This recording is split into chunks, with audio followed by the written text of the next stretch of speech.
There is a town in New England that people don't just forget, they actively avoid remembering it. Not in the way a dying town gets overlooked after the last factory closes, but like a memory pushed down so deep it begins to feel unreal. The town is called Marshlight. It sits just past the salt marshes where the land sinks and rises in slow, muddy breaths, and the trees hang low with moisture. It isn't on most maps anymore. GPS will reroute you before you get too close. Local highways curve conveniently around it, as if the planners knew better. The town isn't abandoned, though. It never has been. A few hundred people still live there, quietly, off the grid, in homes that haven't changed much since the 1950s. There are no chain stores, no billboards, no streetlights. Once the sun sets, the only light is whatever you bring with you, and maybe the faint glimmer of the marsh itself. People call them marshlights, little floating orbs that dance just above the water. Scientists will tell you it's methane. Locals will tell you it's worse. They say the lights know things, that they remember what you've forgotten, that sometimes when you follow one, you don't come back. I used to think that was just a story, something old people told to keep kids from getting lost in the wetlands. But then, in the fall of 2014, my older brother disappeared. Not just ran away, not a tragic accident or a cold case with a few open leads. He vanished without a trace. One minute we were walking together by the edge of the forest. The next, he was gone. It happened near the old cranberry bog, the one that hasn't been harvested in decades. I was 17. He had just turned 19. It was a quiet Friday night in October, the air thick with the smell of mud and pine needles, the way it always is before the first frost. We'd gone out because it was something teens in Marshlight did, a kind of rite of passage. You wait until sundown, take a flashlight, walk out to the edge of the bog, and prove you're not afraid. Everyone does it. Everyone comes back, except him. He was right in front of me, maybe 10 feet ahead. We'd just reached the clearing where the path splits into two. I remember because we argued about which way to go. He thought the right path looked newer, like someone had cleared it recently. I wanted to go left, the way we'd always gone as kids. While we stood there talking, something flickered near the water. At first, I thought it was someone else's flashlight. A reflection, maybe, but it moved differently, slower, like it was floating just above the surface, pale green, pulsing faintly, drifting toward the trees. He saw it too. He said it was a marshlight, smiling like it was some inside joke I wasn't in on. Then he stepped off the trail. I called after him. He didn't answer. The trees swallowed him almost instantly. I followed for a few seconds, but the underbrush was thicker than it looked. My flashlight picked up nothing but shadows. No crunch of leaves, no footsteps, no voice. Just silence, thick and sudden, like someone had pressed pause on the whole forest. I kept calling his name. I even screamed, but the sound felt muted, like it didn't carry. That's the part I still can't explain. Even when I yelled, it didn't echo. It didn't feel like my voice was going anywhere. When I turned back to get help, I tripped. My flashlight hit the ground and flickered out. I crawled until I felt the trail under my hands. It took me almost an hour to find the road. The sheriff's department searched the woods for 3 days. No sign of him, no footprints, no clothing, no body, nothing. It was like the trees had swallowed him whole. After a week, they stopped looking. People nodded sadly, said it was tragic, said maybe he got lost and fell into a sinkhole, said maybe he ran away. But the people who've lived in Marshlight longest, the ones with storm-grey eyes and porches full of wind chimes, didn't say much at all. They just shook their heads and locked their doors a little earlier than usual. Now I live far away from Marshlight, but the memories follow me.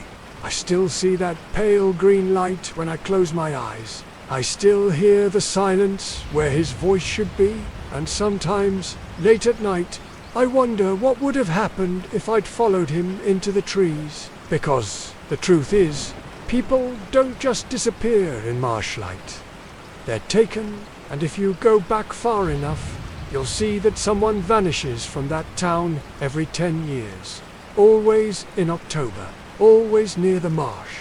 I didn't plan to go into the attic. That's not where answers are supposed to live. It's where forgotten boxes sit in dust and spiders nest in corners you never reach. But on that cold December morning, something felt different. The light coming through the kitchen window was thin and silver, the kind of light that makes everything look slightly unreal.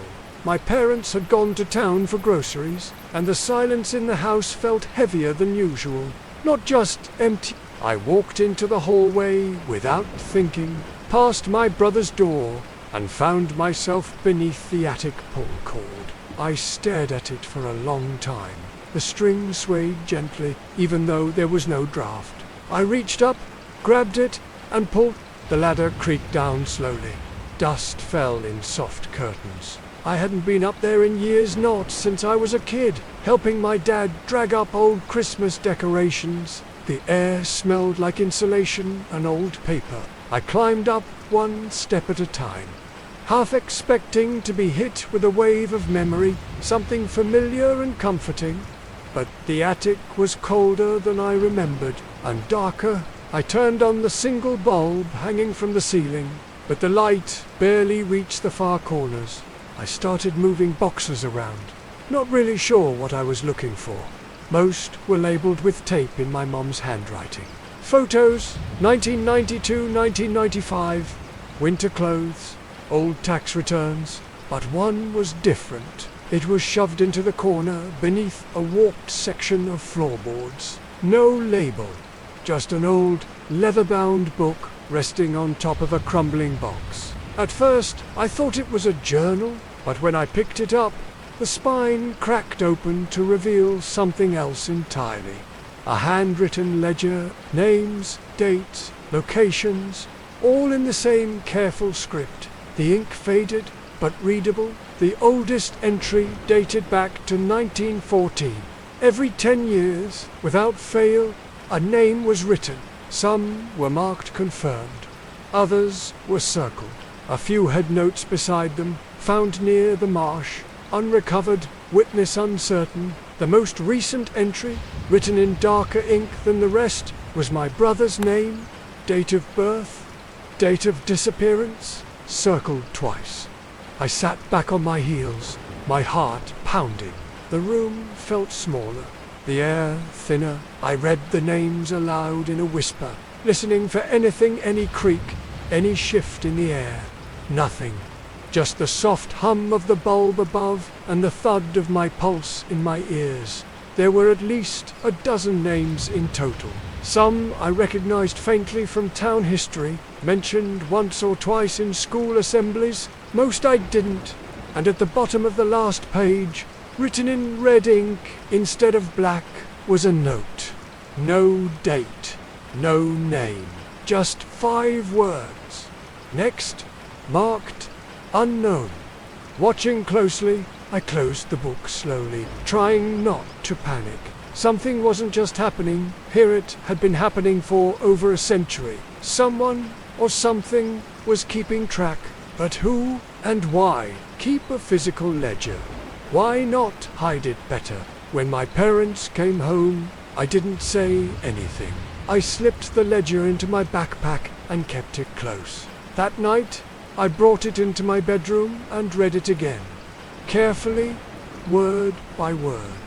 The details weren't consistent, but the pattern was always in the fall, always a teenager, always in the same part of town.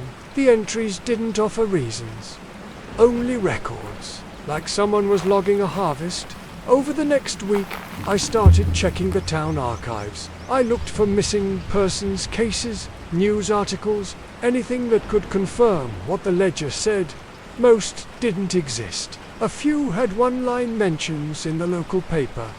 Accidents, unsolved disappearances. One was listed as presumed drowned, even though his bike was found upright and untouched at the trailhead.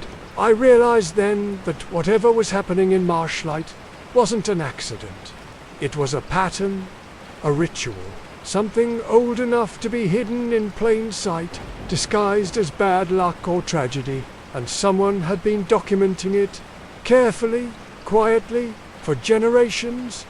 I started wondering who else in town knew, who had seen the lights and heard the voices but said nothing, who had watched the disappearances happen and pretended not to notice. Maybe they were afraid, maybe they were involved.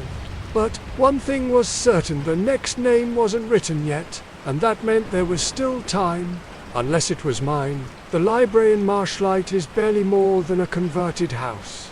3 rooms, 1 librarian, and the smell of old carpet soaked through with decades of rain. No one goes there much anymore, not since the internet came to town, but I started going every day. I wasn't sure what I was looking for, not exactly. I was hoping for something hidden in the gaps. An old journal, a map, maybe a name that matched the handwriting in the ledger, but all I found were town records full of missing context. Census books with blank years. Newspaper clippings with articles torn out. Microfilm reels that ended mid. I felt like I was chasing a shadow through fog, until I met Mrs. Elsie Marin. She was already sitting at the reading table when I walked in. A thin woman with snow-white hair that was pinned carefully behind her ears. She wore a lavender cardigan, a silver brooch shaped like a lily, and a look like she'd just remembered something unpleasant. I nodded at her politely. She didn't nod back. She sat there every afternoon for 3 days. Same seat, same posture, not reading, just watching. On the 4th day, she spoke. "You won't find it in the books," she said, without turning her head. "Not the truth. Anyway, they pulled it out long ago, burned some of it, hid the rest." I froze, one hand still on the card catalogue drawer. She continued, "But they didn't pull it from the walls or the dirt. You want answers? You dig." I asked her what she meant, asked who they were, but she didn't respond, just looked down at the notebook in front of her and started drawing circles. Perfect ones, over and over again. She filled an entire page that way, then tore it out, folded it once, and handed it to me. "Don't come back here. You'll be watched now." I looked down at the paper. In the center of the largest circle, she had written a number, 47 Whistler Avenue. I turned back to ask her more, but she was already walking out the door. That night, I looked up the address. It wasn't far, just outside the town center, past the stone wall near the old mill. The house had belonged to a man named Julian Cormick. I remembered the name faintly. He'd been a school custodian when I was little, retired years ago. Rumor was he'd gone strange in his old age, talked to himself, boarded up the windows. People said he had a stroke, moved in with a niece in Vermont. The house had been empty ever since.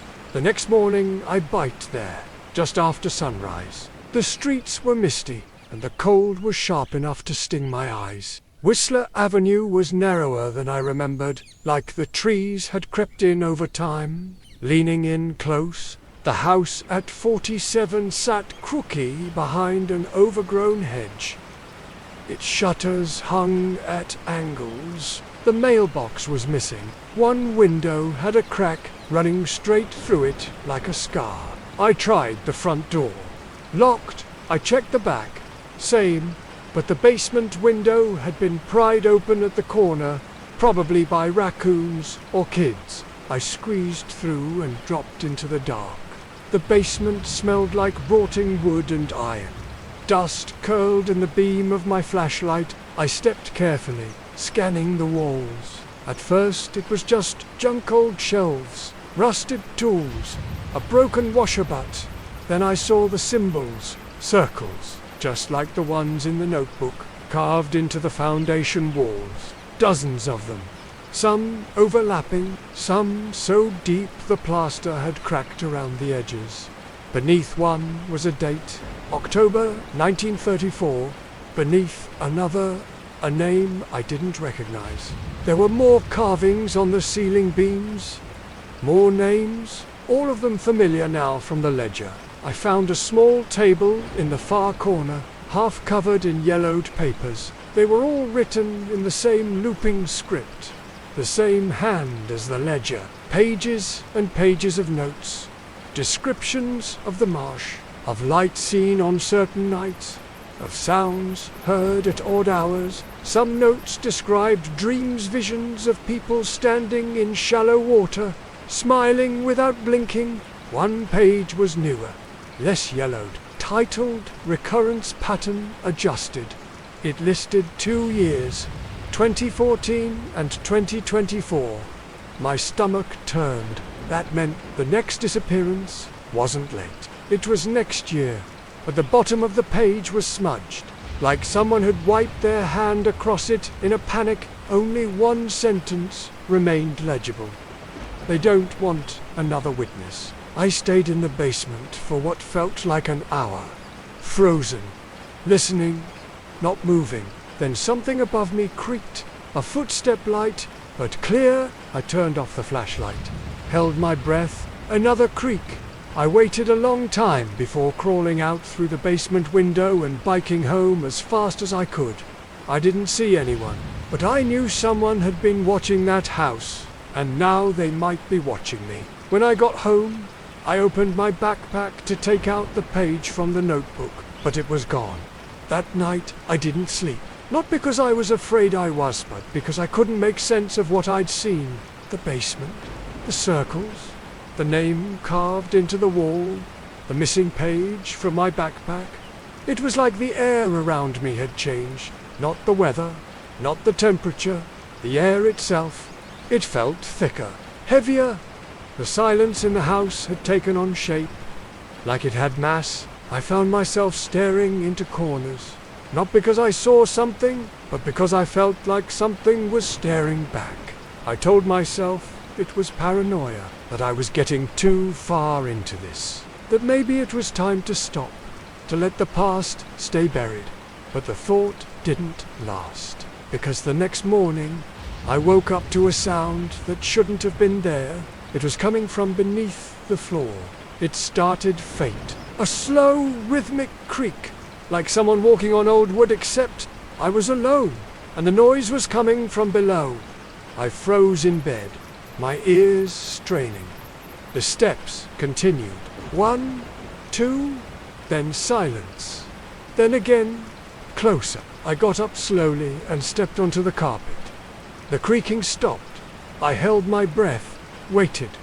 I walked to the edge of the room and knelt, placed my hand flat against the floorboards. At first, it was just cold, but after a few seconds, I felt a vibration, soft, like a low hum, not mechanical, not structural, organic.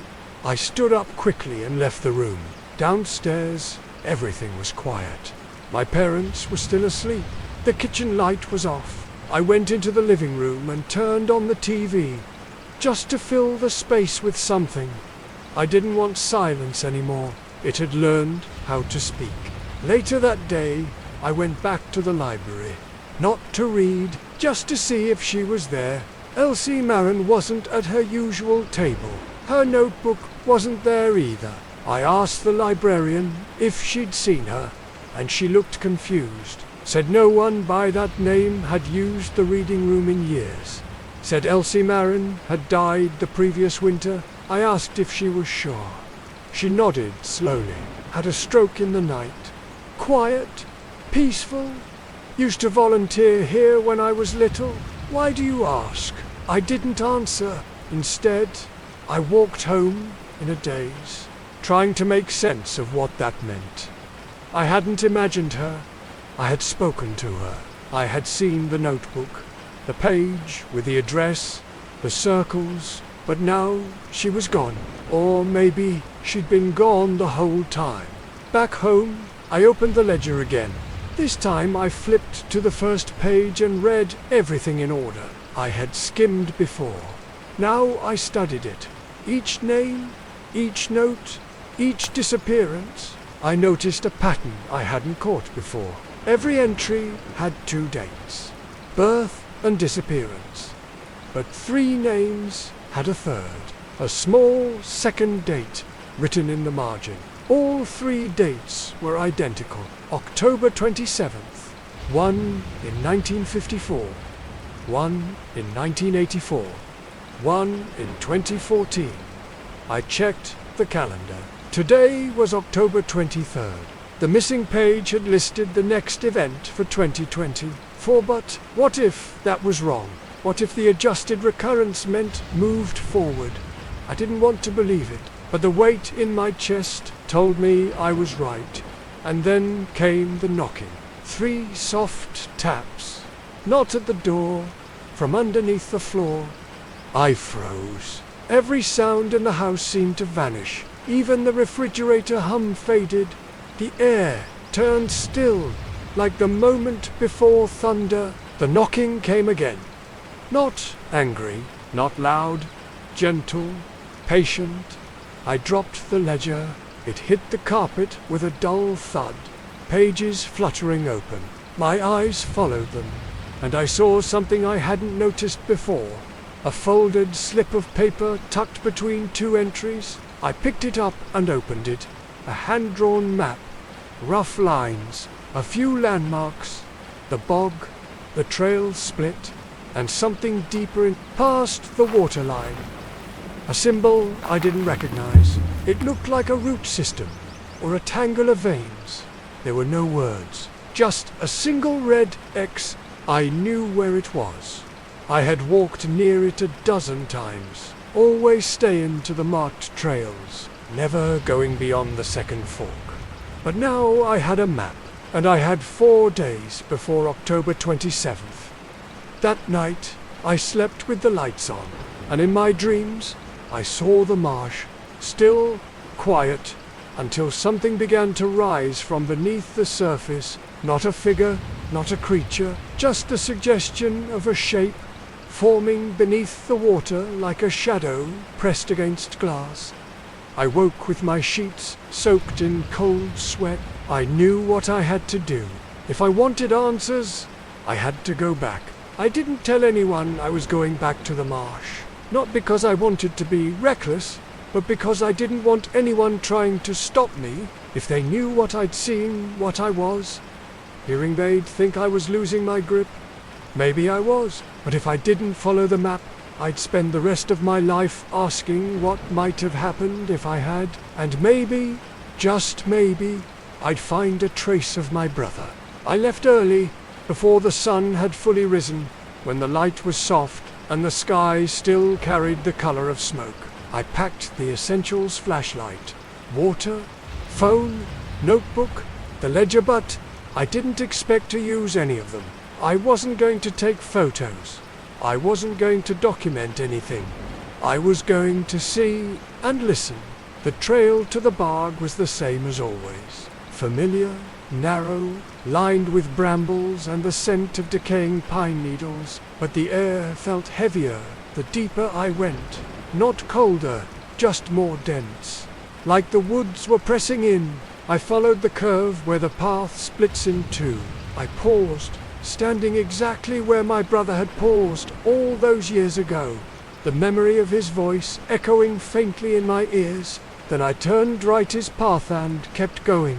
After about 20 minutes, the official trail faded into undergrowth. That's where I pulled out the map.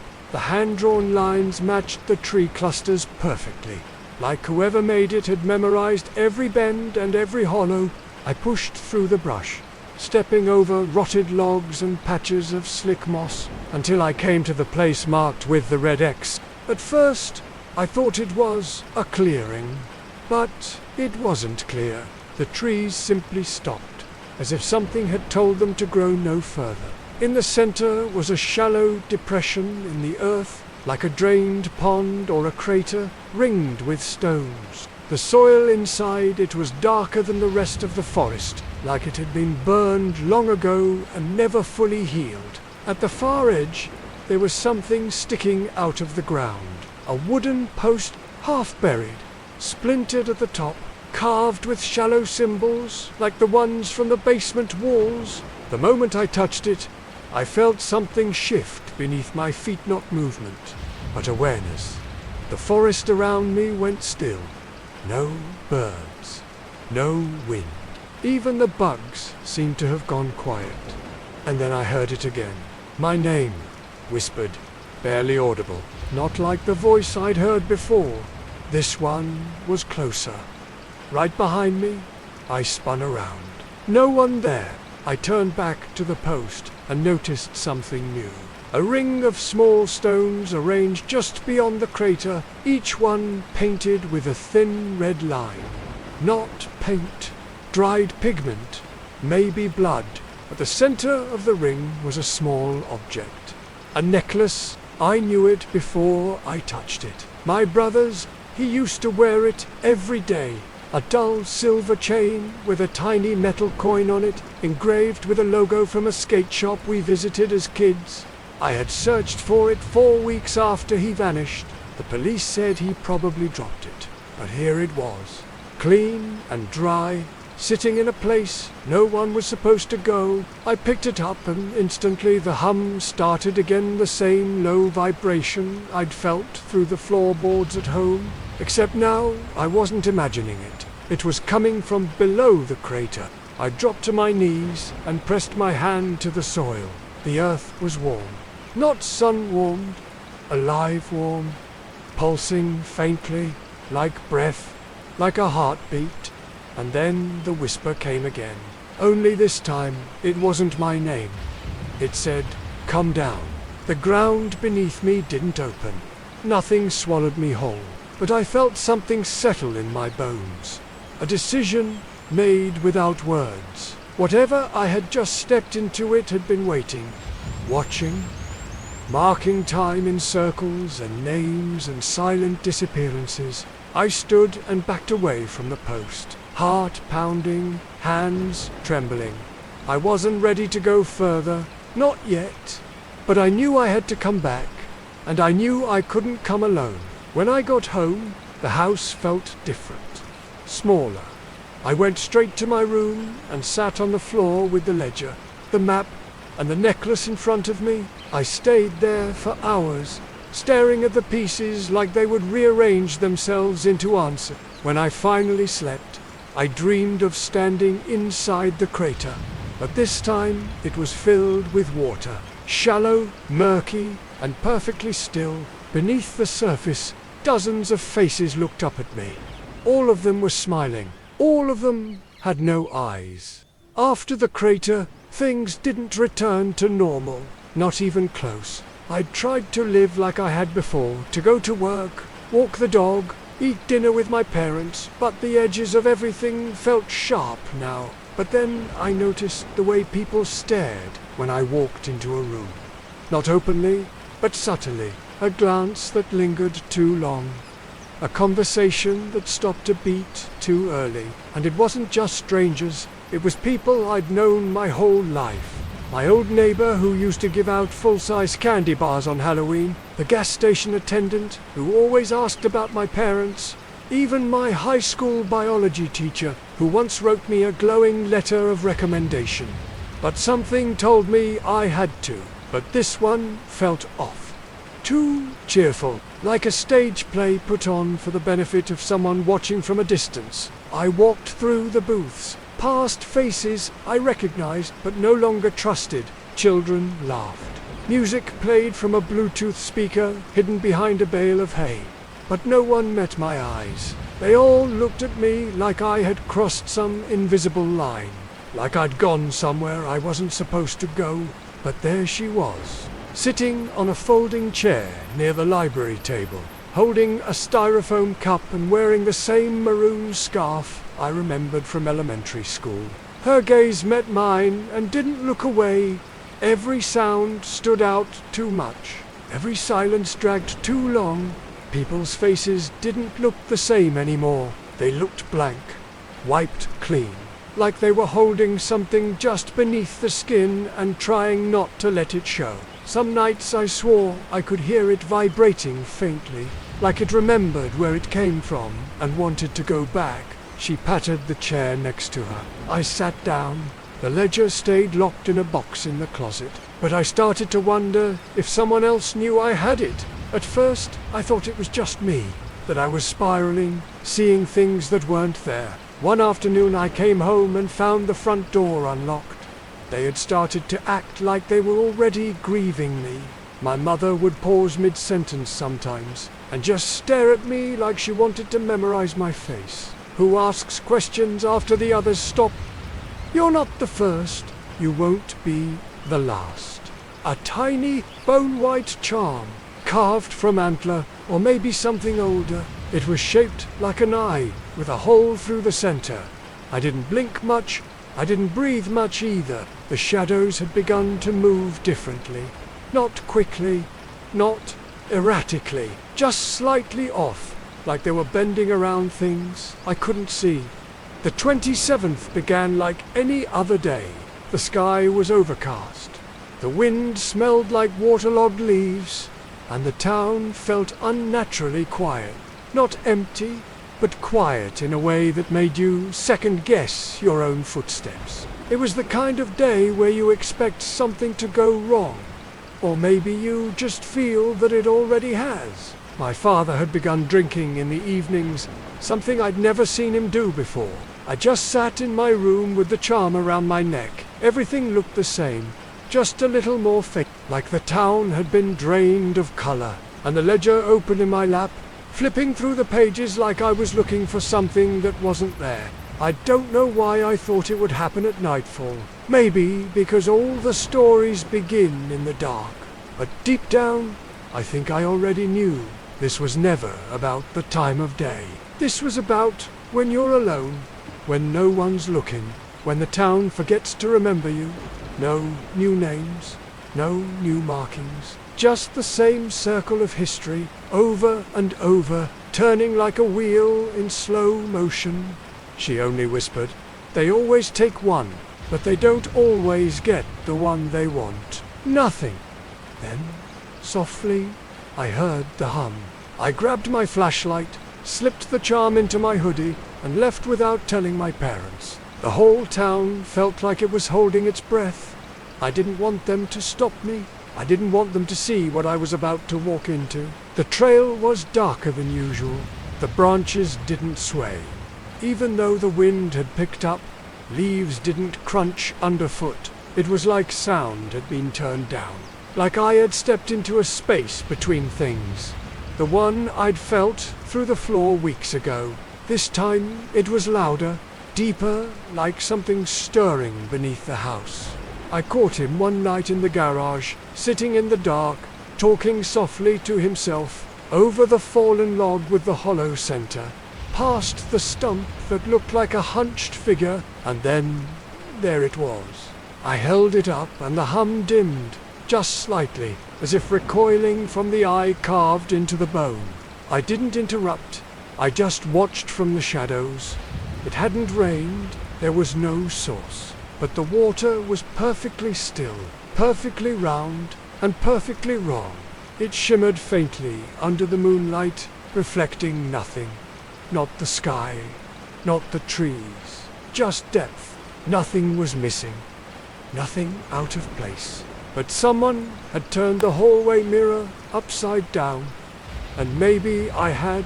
I kept the necklace hidden in a drawer under my bed, wrapped in an old t-shirt.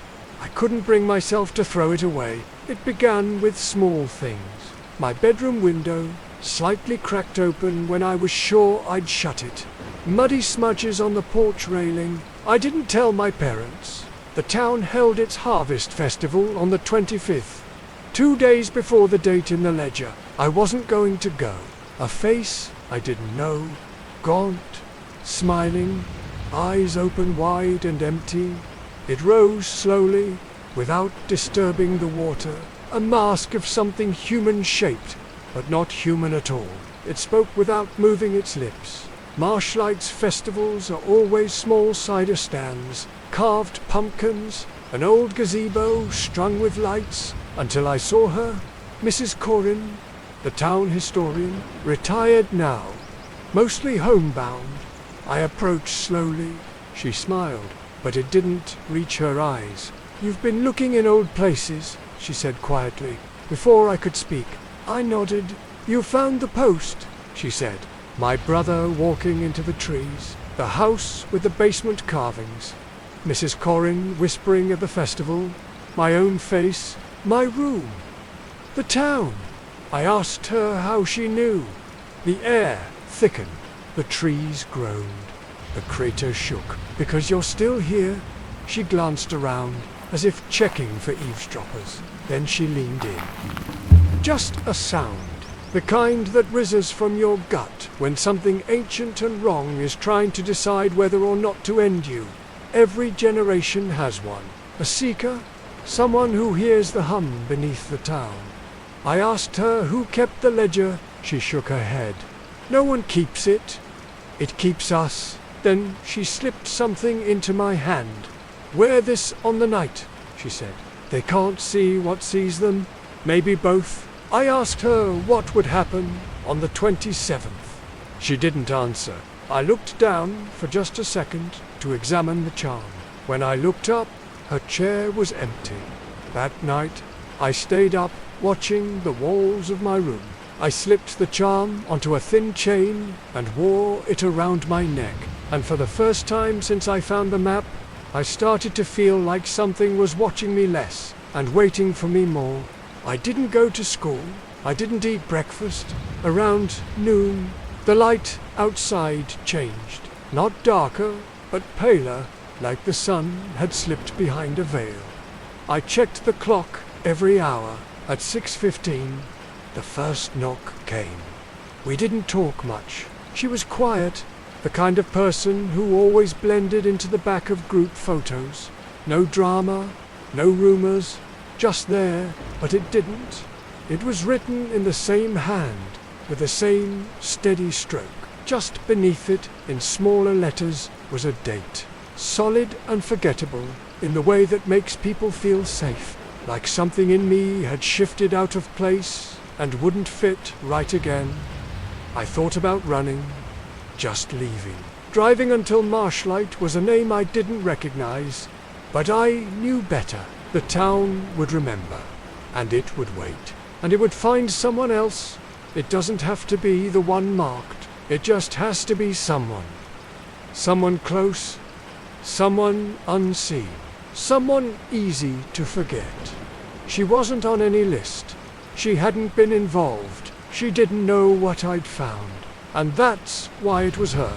The path to the marsh seemed easier now, like the woods weren't resisting anymore. They were leading, guiding, and I followed. Not on the door, on the wall, rearranged into a spiral, curling inward toward the center of the hollow. In the middle sat the necklace, my brother's. I went outside twice, just to see if I could hear the hum again, but the air was still and cold, too still, like the world had been paused, while something underneath rearranged its terms. I saw faces again, flickering in the air like smoke. Not just the missing, others, elders, watchers, people who knew and chose to forget.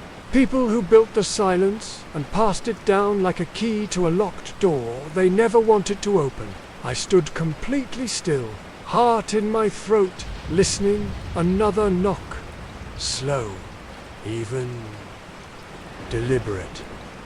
I turned toward the sound. It was coming from behind the bookshelf. I walked over and pressed my ear to the wall. I stepped back and pulled the charm out from under my shirt. I picked up the necklace and held it in my hand. It was warm. At 6:30, my phone buzzed.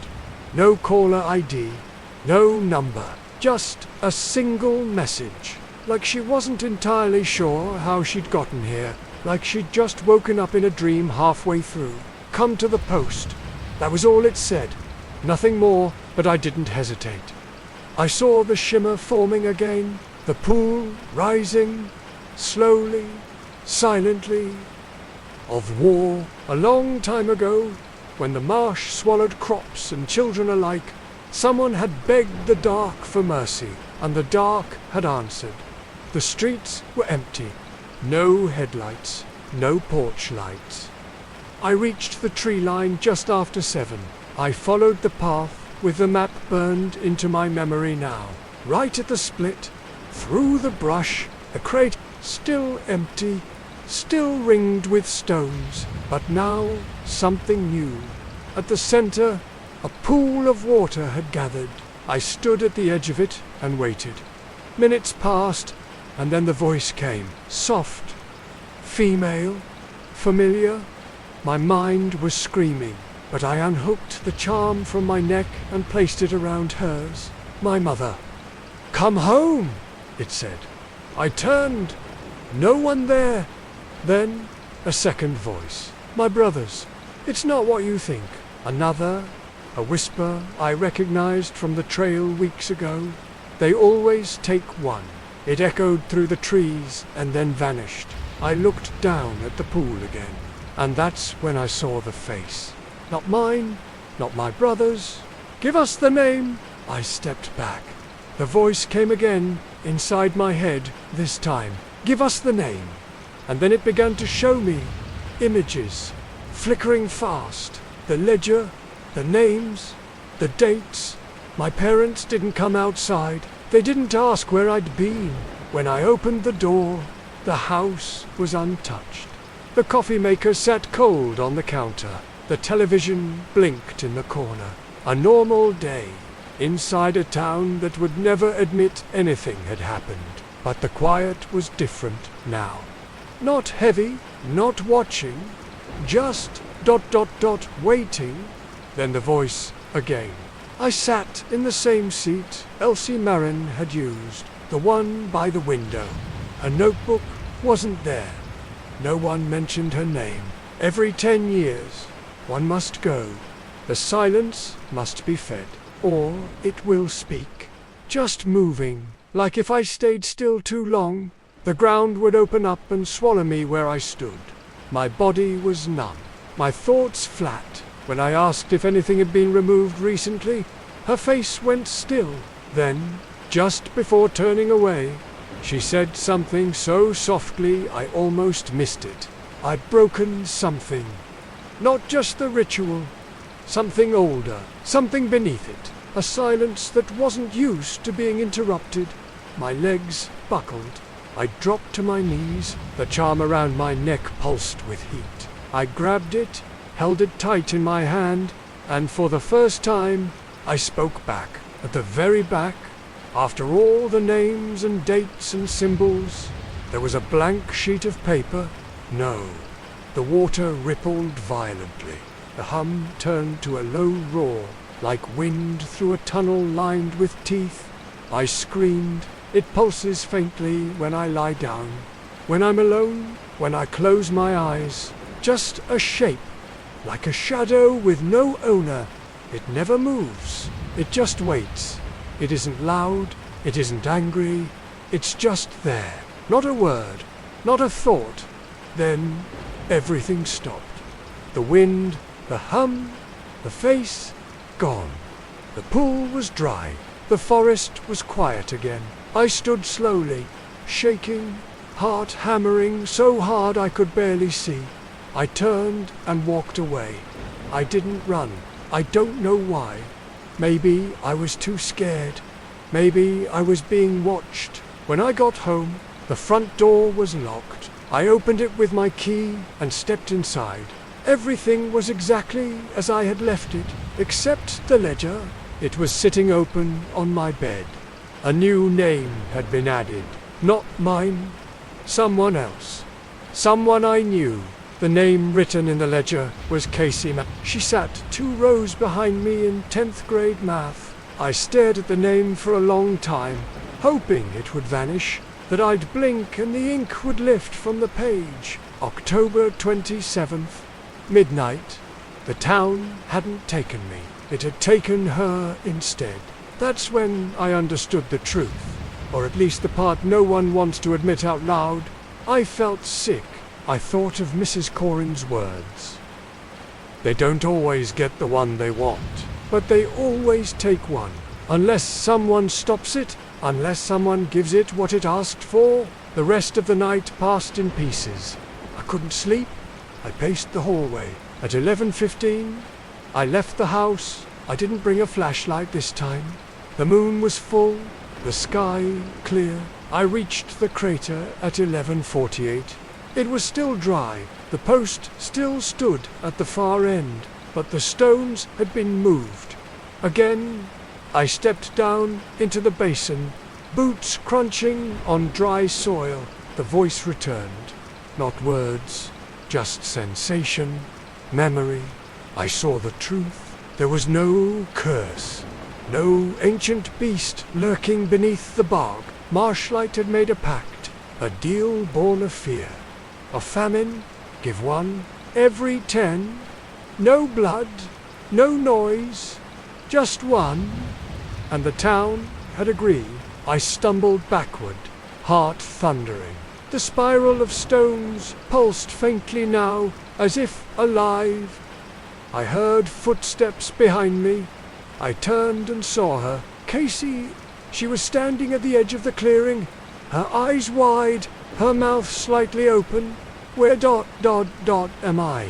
She asked. I didn't answer. She took a step forward, and the charm around my neck flared with heat. She wasn't alone. Something stood behind her. Not visible, not whole, but I felt it. Tall, thin, watching me from within her shadow. Do you see it? She whispered. I nodded. She looked down at her hands, then back at me.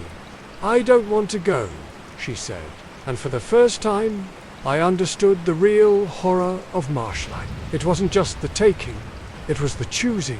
The ledger was never a warning, it was a vote. They picked her because I hadn't let it pick me. I stepped toward her.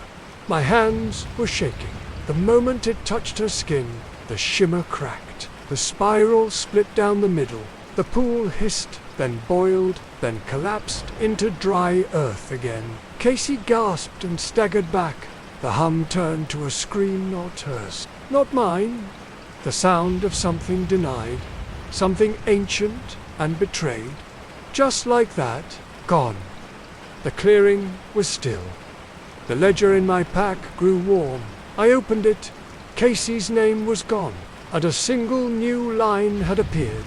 Balance broken, witness marked. I didn't go home that night. I walked the edge of the marsh until sunrise, not thinking, not feeling. When I finally made it back to town, Marshlight looked the same. The same storefronts, the same church steeple, the same cracked sidewalks with weeds growing through them. I sat on my front porch and watched the day begin. But it had. Later that afternoon, I walked to the library, not because I wanted to research anything, but because I didn't know where else to go. The librarian greeted me like I hadn't been in for weeks. I asked her about the town archives. She smiled and said they were closed for reorganization. Sometimes the pages rearrange themselves.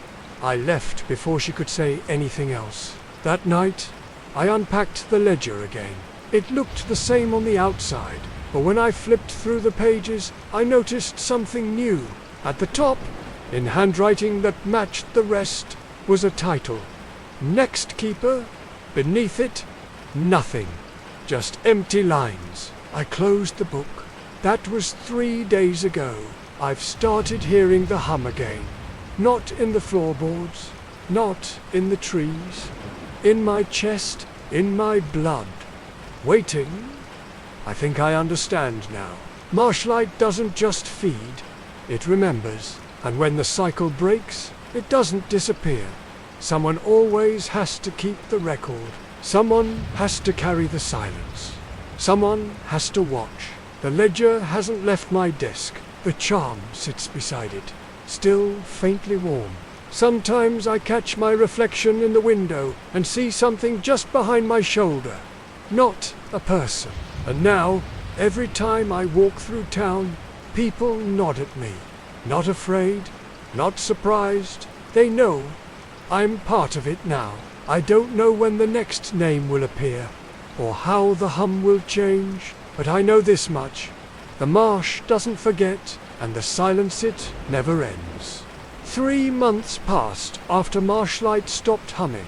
The silence didn't vanish. It simply went quiet again, as if content for now, like a storm retreating just beyond the tree line. I kept the ledger hidden in a box under my bed, wrapped in cloth and sealed in tape. I didn't open it, not once, not even when the dreams came back. At first, there were only shadows, then voices, then places I didn't recognize but felt like I should. A cabin in the pines, a lake with no reflection, a cellar that breathed, and then the envelope arrived. No postage, no return address, just my name, handwritten in red ink. Inside was a photograph, the kind that gets under your skin and turns your thoughts brittle, and I heard the voice again, not the marsh this time. Something else, an old motel sign, half buried in snow. Letters missing, lights out, a caption scribbled on the back in shaky pen. You re not the only one keeping watch. That night, I dreamed of the cold, a few cabins, a gas station that never opens on Sundays, and a single diner where the waitress knows your order before you sit down. It clings to the edge of the national forest, like it's hoping to be forgotten. Something colder. It said, "Come north," just enough to keep the walls from cracking. The lobby smelled like pine and old paper. A wood stove ticked softly in the corner, embers glowing low. I didn't know what I was looking for until the lodge appeared through the trees, half swallowed in snow and shadow. And so I did. Black Pines isn't on the way to anywhere. It est the kind of town that shows up just when you think you've missed your turn. The wooden sign out front still reads vacancy in faded gold paint. Even though the power to the neon has long since failed, no one stays there unless they mean to. And no one means to. And then there's the lodge. Black Pines Lodge sits at the end of a frozen road that doesn't get plowed in the winter. Tall trees rise around it like guards. I found it by accident, or maybe I didn't. Like the room had been waiting for someone to break its stillness. I had driven 4 hours past frozen lakes and frostbitten hills, chasing nothing but a whisper and a photograph. There were no cars in the lot, no tire tracks, but the front door creaked open when I touched it. Inside, the heat was working, faintly. Behind the counter sat a guest book. No one behind the desk, just a bell and a pen. I opened the book. The last signature was dated January 12th, 1998. Then a blank stretch of pages. Then a note. I just stared at the closet door from across the room, waiting for it to move again, hoping it wouldn't. But it did. Slowly, the doorknob twitched. Once, as if nudged from the inside. The room felt colder now. Not from the air, but from the silence behind it. That kind of deep, cavernous quiet you only hear when something wants you to listen. Then came the sound again, the soft, deliberate drag of something across wood. Room 6 is always ready. There were no keys, just one waiting on a nail beside the book. I took it without thinking. Room 6 was upstairs, end of the hall. The hallway was narrow. Walls covered in faded floral wallpaper. Carpets worn thin. Doors all closed, except one. Mine. Like if I didn't keep moving, something would catch up. The moment I stepped inside, I felt it. The weight, the pause, a single light bulb above flickering every few seconds. I tried the other room doors. All were locked, all except one. The smell hit me first. Mildew and something faintly metallic. Inside was a desk, a dresser, a bed stripped to the mattress. On the wall above the headboard was a mark, The furniture was clean. The bed was made. The window overlooked a frozen clearing where no tracks marked the snow. I didn't sleep that night. A shelf with a folded wool blanket, a strange smell I couldn't place like wet cedar and expired medicine. Because around 2 in the morning, I heard a sound from the room next door. I looked for the guest book, wanting to check again, to be sure of what I'd seen last night, dragging like someone pulling something heavy across the floor. Then I sat on the edge of the bed with my boots still on, eyes fixed on the threshold, wondering if I'd imagined the knock, the sound, the cold. I picked it up and unfolded it with shaking fingers, but I hadn't. And then a knock, not at my door, at the inside of my closet. I didn't move at first. The snow was deeper there, undisturbed. But just as I was about to turn back, I saw them. Not footsteps, not scratching, something heavier, slower. I stood up and walked toward it, one hand hovering near the lamp on the nightstand. I put my ear to the door. Nothing. And in my jacket pocket, I found something that hadn't been there before. No socks, no shoes.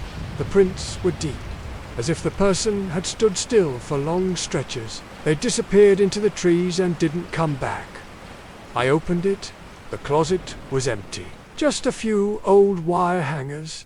There was something wrong with the posture. It was tilted forward just slightly, head angled like it was listening to something below.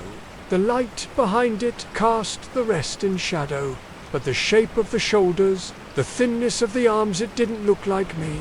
It didn't look like anyone. I stepped back and shut the door. I didn't remember putting it in my jacket, but there it was. Clean, dry, fresh, but I didn't sleep. Instead, I pulled the chair from the corner and wedged it under the doorknob. Something had been in there, and it knew I was listening. At dawn, I walked the lodge, not out of curiosity, out of something closer to fear. The hallway was unchanged, still flickering, still quiet. But when I reached my door, something new waited for me. The hallway was the same as before. Wallpaper peeling at the edges. I stood there for a minute, trying to figure out if I should run or confront it. But the room was calm, airless, like nothing had ever happened, like I had imagined the knock, the dragging, the breath. Room 4. I pushed it open gently. A black handprint. Just one, smudged like it had been made in a hurry. Fingers too long, palm too narrow. I backed out and closed the door. In the lobby, the stove was cold. The embers had died completely. It was gone. In its place was a folded piece of paper, left neatly in the center of the desk. One sentence. Do not open the door on the 3rd night. No name. No signature. No 3rd night yet. I left the lodge and walked down the gravel path that curved into the woods. No year written already, as if it had been there long before I arrived. No checkout dates. Some names were in cursive, some in block letters, some scrawled like the writer had been shaking. But one thing was constant. Footprints, not mine. A single pair of bare human feet, walking straight into the forest. I followed them for maybe 10 yards before I heard it. But something inside the walls was cold and growing colder. Breathing, not close. Beneath me, slow, damp, like lungs filled with water. I turned and ran. Back inside the lodge, everything looked the same, but my room key was gone. The nail on the wall was empty. A photograph, a blurry image of the lodge from the outside, taken at night. One upstairs window was lit, mine, and standing in it was a figure I didn't recognize. I stared at the photograph for a long time. The figure in the window wasn't moving, but it wasn't still either. I flipped the photo over. Something was written in pencil on the back. Not once, no receptionist, No owner, no other guests. You were never alone. I didn't remember picking the photo up. I returned to room 6 slowly, taking the stairs 2 at a time just to hear the echo, just to feel a sound I could trust. The chair I had wedged under the closet knob was gone. Not knocked over, not pushed aside, gone. The closet door stood wide open. I didn't go in, but I hadn't. On the pillow was another folded note. I unfolded it carefully. Checked the registry. I ran back to the lobby. The guest book had returned. It sat neatly on the counter. The pen beside it, just like the first night, but now there were more pages filled, more names. Dozens. I flipped through them, hands trembling. There was no order. Every 5th name was crossed out, and beside each crossed out name, a room number, room 4, room 9, room 2, room 4 again. Then I saw it, my name, not written by me. Next to it, room 6. No checkout date, no signature, but someone had drawn a symbol in the corner of the page, a circle with 2 lines running through it, like a closed eye. I flipped back a few pages, found the same symbol by other names. The crossed out ones, the missing ones, the taken ones. I stepped away from the desk. My breath had started to fog now. Even though the stove was lit again, the room was warm. I heard a door creak upstairs. Footsteps followed, not fast, dragging again. I didn't go back up.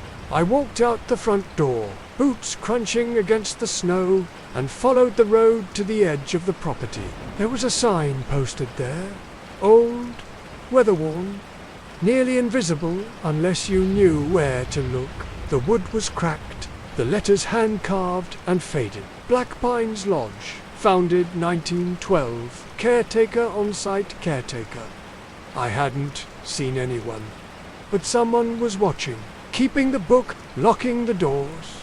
Leaving the notes, I turned around, and in the second-story window above the lobby, the curtain moved, just slightly, as if someone had been standing there and stepped away, back inside. I checked every room I could.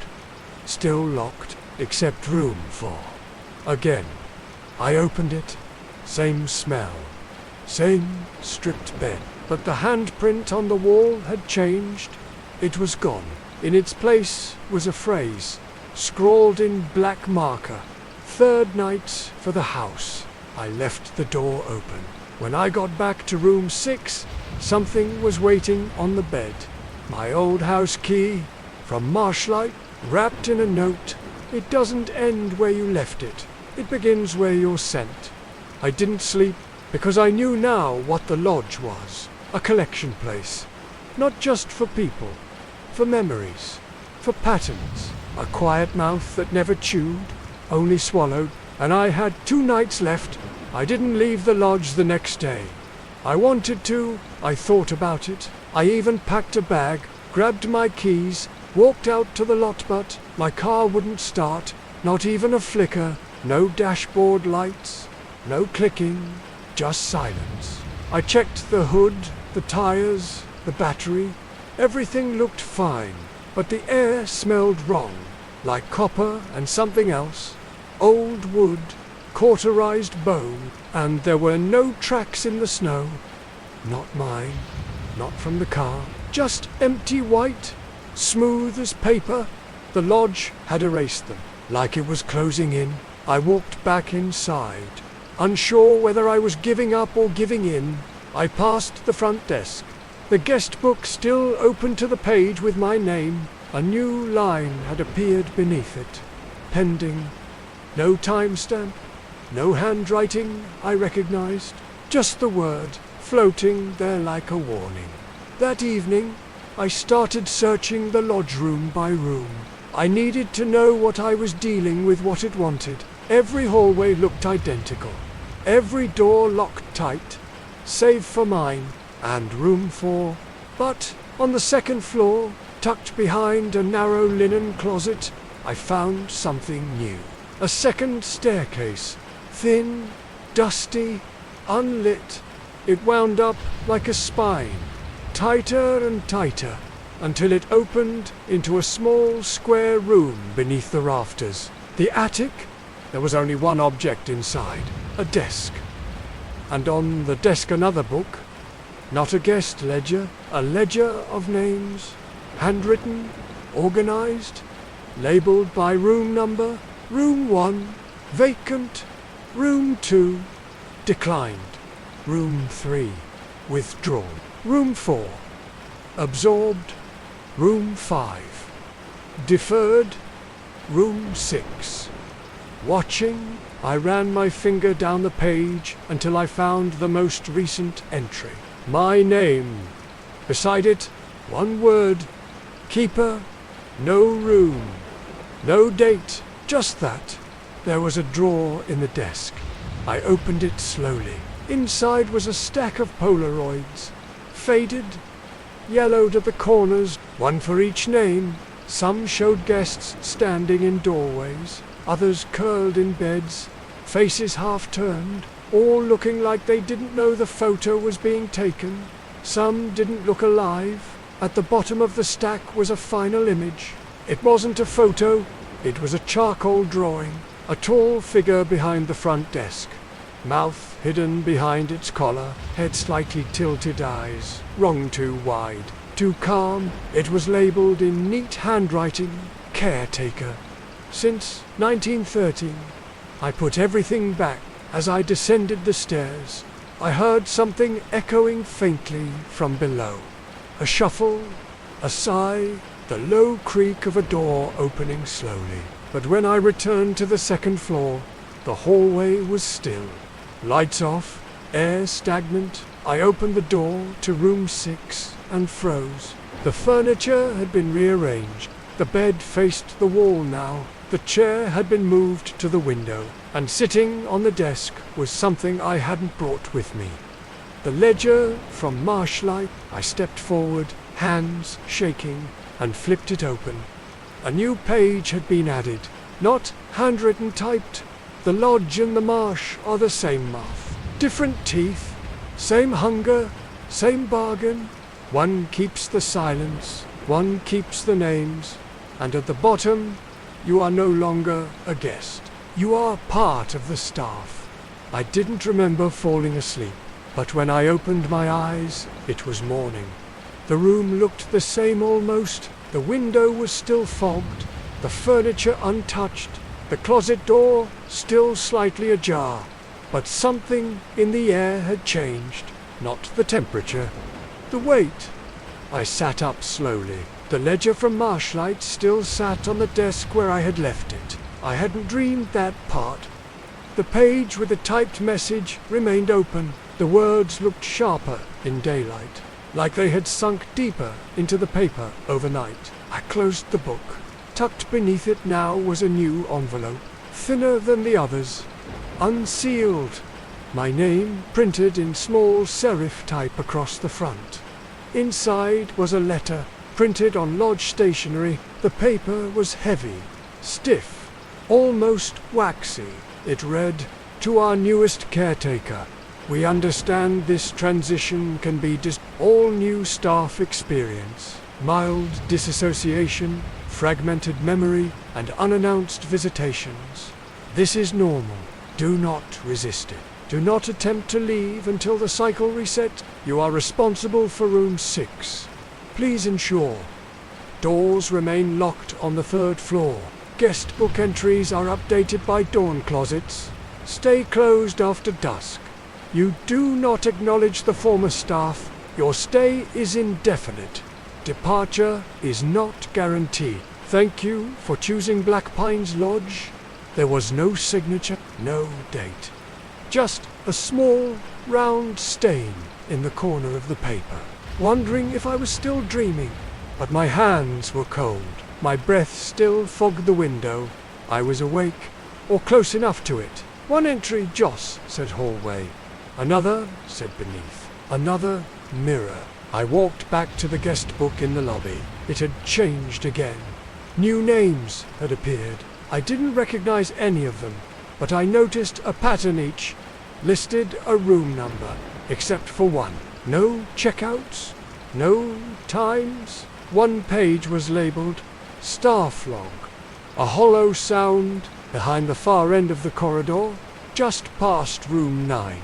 Mine was the only name there. Next to it, Night 2.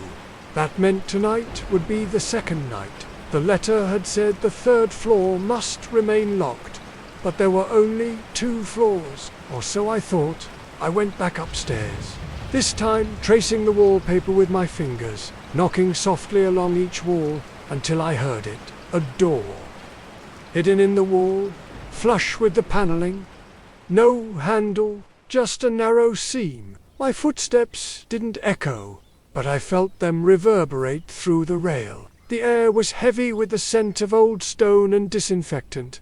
There were no room numbers here, just black doors spaced evenly apart, each with a small rectangular slot at eye level, like mail drops or viewing windows. Every inch of space filled with frantic, overlapping handwriting sentences, words scratched so deeply they had cut through the paint. I couldn't read all of them, but one stood out, written over and over in a looping, uneven hand. I walked slowly, pausing at each door, unsure whether to knock or look or keep moving. The descent bent gently to the right, slow and deliberate, until I lost sight of the door above. I don't know how long I walked. There was no sound except the beat of my own blood. After a time, I stopped expecting to find a landing at all, but then I did. Somewhere behind the walls, something groaned, long and low, like pressure being released from old pipes, but it wasn't mechanical. It was alive, not up, as I had expected. Down. The air that drifted up from it wasn't cold, it was dry, sterile, like hospital sheets left too long under buzzing lights, stretched impossibly down the corridor in both directions. The green bulb above me flickered once and died, plunging everything into shadow, not because I heard something, but because I didn't. The hallway suddenly felt too silent, like the sound had been pulled out of the space entirely. When I finally reached the stairwell again, the door at the top stood open. But in the photo, every viewing slot was open, and behind each one, a pale face pressed up against the glass. The snow outside the windows had stopped falling, but the windows themselves were wrung too dark, like they no longer opened to the outside. I reached for the viewing slot and pulled it open. Inside was a single Polaroid. I hesitated only for a moment, then stepped inside. The door closed behind me the moment I crossed the threshold. Not a slam, just the subtle, final hush of something old, returning to place. Not like mildew or dust anymore, something sharper, almost metallic, like the scent of an old wound. Maybe a delivery truck, a phone that rang. A newspaper slid under the door, but the desk was empty. The guest book was gone again, and behind the counter, where the stack of firewood had once been, there was now a small hatch built into the wall. As I pressed my ear to it, I didn't hear footsteps, or breathing, or wind. I heard knocking. I crouched down and stared at it for a long time. Then I opened it, soft, rhythmic, from the other side. But something soft sat at the bottom of it, a single envelope, wrapped in plastic. I stepped back. The lodge had many floors, many mouths, and I was only beginning to understand how deep it went. I didn't sleep. The circle with 2 crossing lines again. I opened it with careful fingers, already knowing what I'd find. I watched the window as the moon shifted across the glass, then disappeared altogether. The room felt tighter, as if the corners had moved inward during the night. I sat on the bed until my legs went numb, the envelope still in my lap, the photo inside it. I didn't want to look at it again. I already knew the answer to the question it had asked. And the seam began to widen. The seam opened slowly, without a sound, revealing a narrow stairwell that descended into the dark. The stairs were made of metal, coated in a dark, matte paint. The hallway at the bottom was lit by a single green bulb that flickered at irregular intervals. The walls were concrete, smooth, wet. At the fourth door, I stopped. There was something written on the wall now, etched in shallow lines like chalk. Inside was a room identical to mine. Same furniture, same window, but the walls were covered in writing, floor to ceiling. I already felt it happening slowly, day by day. I wasn't just being watched anymore. I was being integrated. My thoughts were starting to echo in ways they hadn't before. Sometimes when I looked in the mirror, I expected to see someone else. And sometimes, for a fraction of a second, I did. I'm not the first. I'm not the first. I'm not the first. Turned, took the stairs 2 at a time until I reached the lobby again. When I opened the door to room 6, everything had shifted.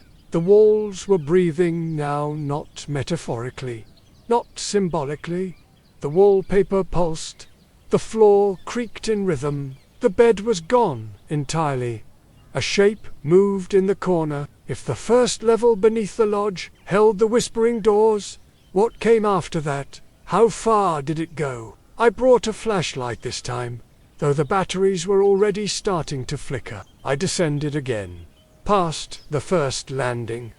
Then the second, at the third, the walls changed. No longer concrete, just black, glossy, as if the stone had melted and cooled. I slammed the slot shut and stepped back. The air buzzed, a vibration deep in the concrete. I turned back toward the stairwell and froze.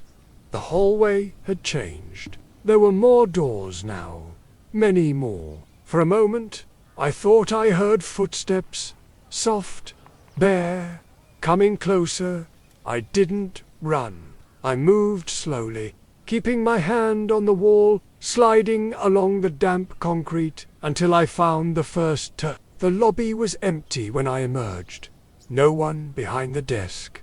No light in the stove. In my room, the furniture had moved again. The bed now faced the closet. The chair was missing entirely, and sitting on the pillow was another envelope. This one was smaller. It showed the hallway I had just left. Each of them was smiling. On the back of the photo was a question, typed in that same flat serif font as before. "Which one is yours?" I didn't answer. I just turned off the lights and sat in the dark, listening to the walls breathe around me. Mine was the one that hadn't looked away. When morning finally came, I opened the door to the hallway. It was empty, still dimly lit, but the air smelled wrong. I walked to the lobby, hoping for proof that something here could still be ordinary. I hadn't seen it before. It was only about 2 feet wide, sealed with a brass latch that had turned green at the edges. Inside was a narrow chute, sloped downward. I couldn't see where it led. I pulled it out. The envelope was marked with a symbol instead of a name. A list, typewritten, simple, but with no dates. Room 1, taken room 2, taken room 3, taken room 4, processing room 5, processing room 6, active room 7, preparing room 8, preparing room 9, preparing. I folded the page and placed it back into the envelope. I didn't want it. I didn't need more proof. That afternoon, I returned to the hidden stairwell. I needed to know what was below. I reached a floor with no doors, just walls, smooth and curved. The flashlight stuttered, then dozens of names. All first names, some repeated, some scratched out, and mine. Again, near the bottom, below it was a single word, added in what looked like fresh red ink. Host. I backed away, and in its place, in the exact center of the room, was the guest book, open to a blank page. and a pen sitting beside it, waiting. I didn't touch the pen. I stood there, staring at it, my breath held somewhere just below my throat. The room was still breathing. I could see the slight expansion of the wallpaper, the almost imperceptible rise and fall of the floorboards, like the chest of a sleeping animal. The air was warm now, but wrong. Not humid or I took a step back toward the hallway, thinking I could turn around, shut the door, pretend none of this was happening. But the doorknob was gone, just smooth wood where the handle had been. I turned back toward the desk. The pen rolled slightly, as if nudged. The page remained blank, the paper impossibly white in the dim light. I thought of the names in the basement hallway, the photo of the faces at the windows. The lodge hadn't asked for much, not yet. Just silence, stillness, presence. But now it wanted my name. It wanted it written in my own hand. A submission, an invitation, a final undoing.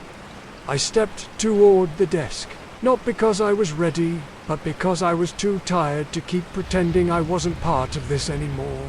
The moment my fingers touched the pen, I heard the noise again. Not in the room. Below it, the deep subterranean hum that had followed me from Marshlight, the one that spoke in vibration more than sound. It pulsed through the floorboards, up my legs, into the back of my teeth. It wasn't angry, it was hungry. I stared at the page. Then, faintly, words began to appear. Not in my handwriting, they surfaced slowly, as if drawn up from underneath the fibers of the paper itself. You are not writing, you are remembering. My vision blurred. Something behind my eyes pulled tight. A memory uncoiled, not mine. A man in a brown suit walking the halls in 1948. Keys in one hand, a ledger in the other. Room 7 always locked, room 4 always open. A whisper in the vents, calling him by name. He writes the check-in dates. He writes the departures no one sees. He tries to leave. He forgets how. The pen drops from my hand. The name that appears on the page is not my own. Not fully. Caretaker, that's all it says. The room settles. The breathing stops. I step back. The doorknob is there again. The hallway greets me like nothing happened. Downstairs, the lobby is lit brighter than before. The fire in the stove crackles softly. The guest book is back on the counter, closed. The scent of cedar drifts through the air. I hear the soft tick of a clock I've never seen before. A voice hums from the kitchen behind the front desk, low and familiar. A tune I almost remember from childhood. I walk behind the counter. The ledger is waiting there, and this time I know what to do. The bell at the door jingles. A man steps in, shoulders hunched against the cold, snow in his beard. He looks around, uncertain. I open the guest book, smile, ask him, checking in. He hesitated in the doorway like he wasn't sure he'd meant to walk in. His eyes moved around the lobby, taking in the wallpaper, the stove, the velvet chair in the corner that looked more like a display than a place to rest. He was young, maybe late 20s, with that twitchy, worn-out look of someone who hadn't slept right in weeks. His coat was torn at the sleeve. A faded patch on his backpack read Belhaven Rescue. I had never heard of the place, but I smiled. He asked if there were any rooms available. I told him there were plenty.